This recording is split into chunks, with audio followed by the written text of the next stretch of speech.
Levez la main si vous aimez la randonnée en montagne. Ça tombe bien, moi aussi. Et avant de partir, pour savoir si je vais plus ou moins souffrir, je regarde le dénivelé annoncé. Globalement, ça va monter, comme notre climat va se réchauffer.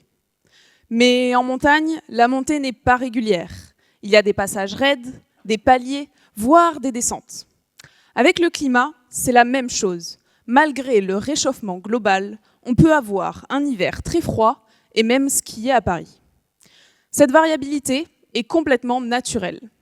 Pour la pluie, elle varie tellement que l'on ne sait pas si elle va augmenter ou diminuer. Un célèbre philosophe belge, Jean-Claude Van Damme, disait « L'eau, dans 20 ou 30 ans, il n'y en aura plus. » Et dans 10 ans, alors, la succession d'années de sécheresse peut mettre en péril l'approvisionnement en eau potable.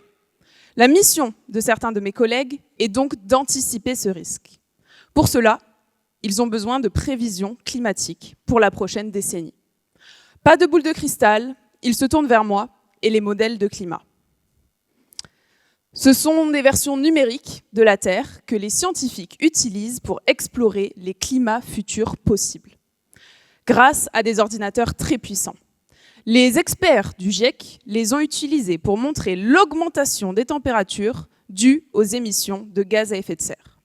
Moi, je veux les utiliser pour prédire la pluie.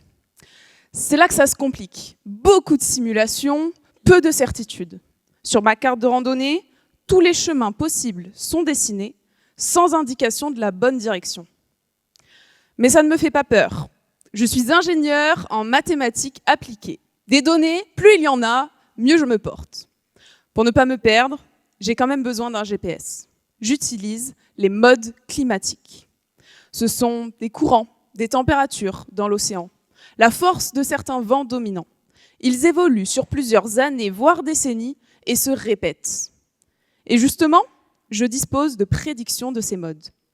Pas aussi précis qu'un GPS, plutôt comme une boussole. Il m'indique les simulations climatiques les plus probables pour la prochaine décennie. Pour vérifier si ces prévisions sont fiables, je fais demi-tour et je compare décennie par décennie les précipitations prédites avec ce qui a réellement eu lieu. Maintenant, j'utilise ces prévisions pour estimer le débit des rivières, le niveau des nappes, le risque de sécheresse. En résumé, ma thèse donne une boussole pour anticiper le début du chemin, se préparer à la grande aventure du changement climatique, anticiper à la fois la pente globale et les passages dangereux. Car contrairement à la randonnée, avec le climat, on ne pourra pas faire de pause ni faire demi-tour. Merci.